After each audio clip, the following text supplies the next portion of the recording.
All right. Good morning.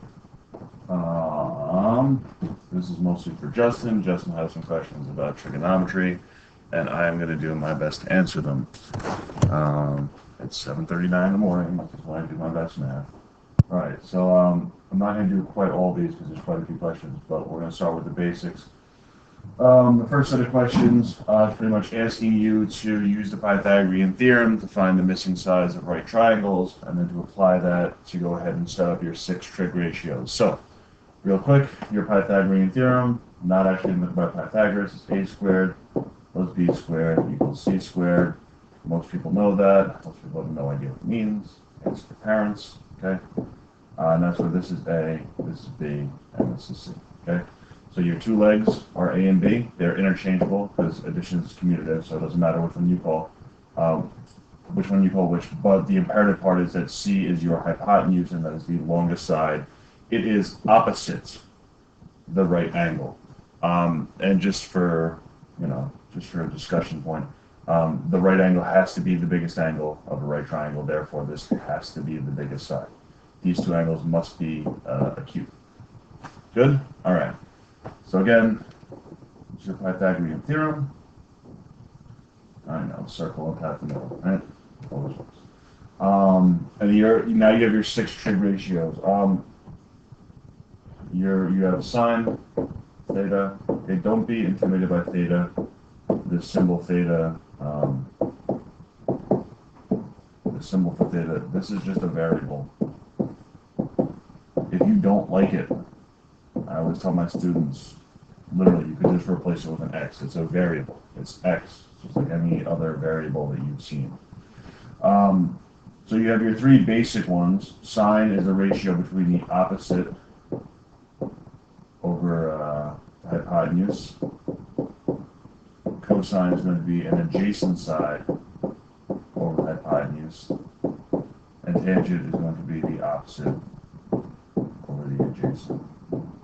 And that is just to say, if I choose any angle, and I call it theta, we have an opposite side, we have an adjacent side, and we have hypotenuse. People sometimes get their adjacent side and the hypotenuse confused. Now, the hypotenuse is always the hypotenuse. Now, depending on where I label theta, here it's this angle down here in the bottom right, the opposite and the adjacent change.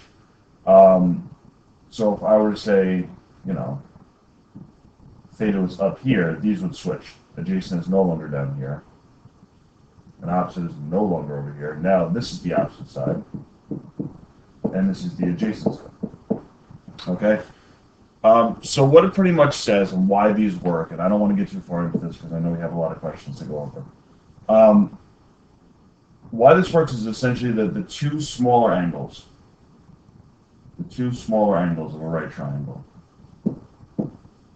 are complementary. If you guys remember that word from like 7th or 8th grade math, this angle and this angle have to add up to 90 degrees, okay? Because we know there's 180 degrees in the triangle, 90 are taken right there, there's half of them gone, and the other 90 have to be between these two angles. Well, what that means is that if this angle is always 90 down here,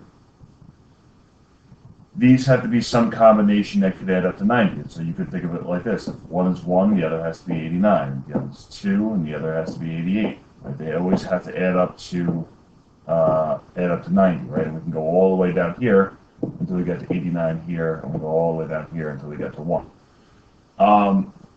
So what happens is, as one angle gets smaller, the other one gets bigger. What also happens is, if I make, 2 triangles, right? And I go ahead and I'm going to make this angle bigger and this one smaller. Okay, so there's my side.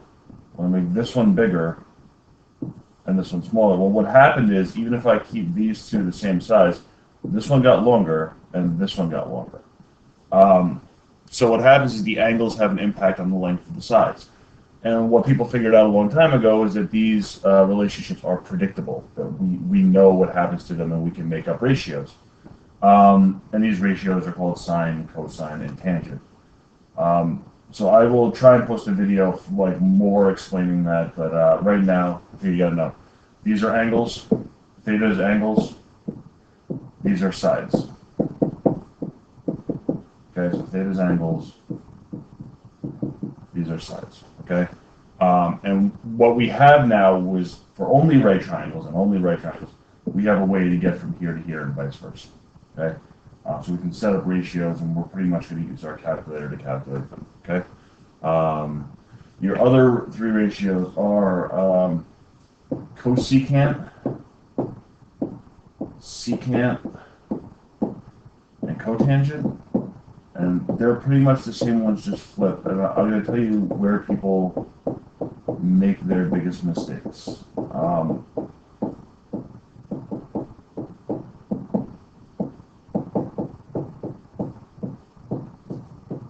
So if you see each one of these, I'll do it in a different color. Each one of these corresponds to one of these. It's just you took the reciprocal of the fraction, if you see.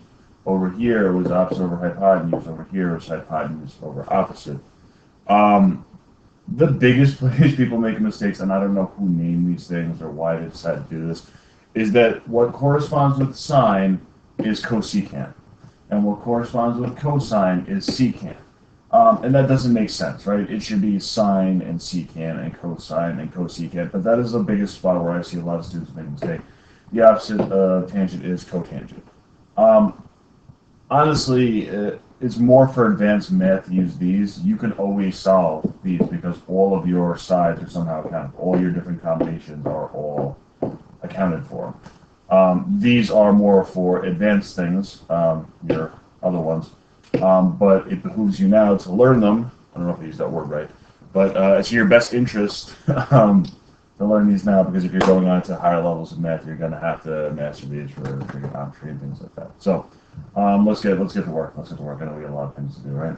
Fine. Erase smart board. Okay, so your first problem says this, number 5. Okay, we're going in the order you gave me. I may not do all of them just for the sake of time, because I think we're already at 7 minutes, huh? 5. All right, so number 5 says this. I gave you a little triangle over here, and it wants you to find the missing side using the Pythagorean theorem. Okay. So the first thing we have is that we use our Pythagorean theorem: a squared plus b squared equals c squared. Just as a side note, notice that these are always lowercase letters, a, b, and c, because uppercase letters represent points. Okay. So again, a is going to be 10. Okay, we got that from here. That's a leg. We call that a leg. Again, these are your legs. They extend from the 90-degree angle. So you have 10 squared plus, well, I don't know, we'll just call b squared. And that equals c squared. If you get good with the numbers, this one is actually much easier than you would think it is. But anyway, you go over your calculator. You're going to say 10 squared. Hopefully you guys know that one. You're going to say 26 squared. That one, if you don't know, I guess I'll cut you some slack.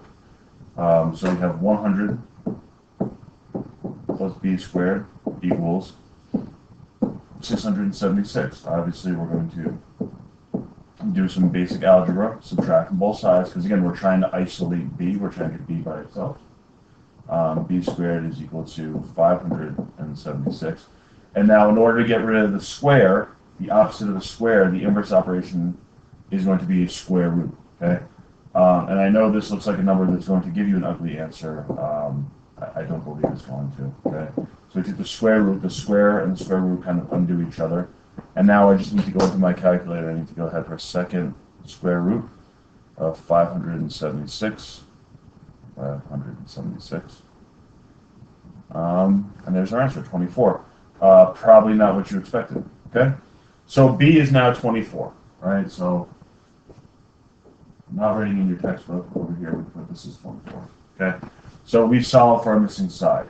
What we can go ahead and do now is we can go ahead and we can set up our 6 trigonometric ratios. Okay, trigonometric is the word we use to describe things that have to do with trigonometry.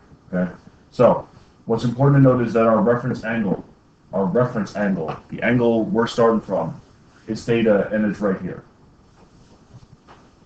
We could also say the sine of A, the cosine of A, the tangent of A, because reference angle could also be named after the point. But since we're using theta, we're going to write theta. Again, you don't like theta, you find theta intimidating, don't. It's just a variable. But you can also use A, I suppose, as long as it's okay with your teacher. All right, let's start with sine. The ratio for sine, so sine of theta is equal to opposite over hypotenuse. Again, so, right? We always say so, right? Sine, opposite, hypotenuse. So, cos, so. So, sine is opposite over hypotenuse. Well, opposite from this angle is over here. So, opposite is going to be 10, okay? The adjacent side. Now, in everyday English, adjacent means right next to, so it could be this one or it could be this one. But remember, the hypotenuse always tells us, the hypotenuse is always across from the 90-degree angle. So the 90-degree angle will tell us where the hypotenuse is. So your adjacent side is not 26, your adjacent side is going to be 24. And I made a mistake, and that's not what we're looking for. We're looking for the hypotenuse. Okay, so the opposite side is here. And again, the hypotenuse does not move. I'm sorry, my mistake. I apologize. Okay, we're looking for the hypotenuse. So 10 over 26. I don't suppose that they want you to reduce that. Typically, what we're going to do is we're going to get 10 divided by 26, and we're going to get, you know, a long kind of drawn out number. It looks like an irrational number, but we know that's not an irrational number because we just represented it with a fraction. But typically, what's customary is the first 4 digits. Usually what I do is I write the first 4 digits on my paper, but I save the number in the calculator, okay? And I would use my down here, my answer key to go ahead and use that number again, okay? But again, whatever your professor wants is what you give them. Cosine is equal to adjacent. Adjacent over hypotenuse. And again, these are, I'm writing these now. You generally would not write these on your paper, but until we get them, that's fine, okay? So, again, this being 24, again, adjacent over hypotenuse is going to be this side, right? So the adjacent side is always next to the angle. So this one's going to be 24, and the hypotenuse is still 26.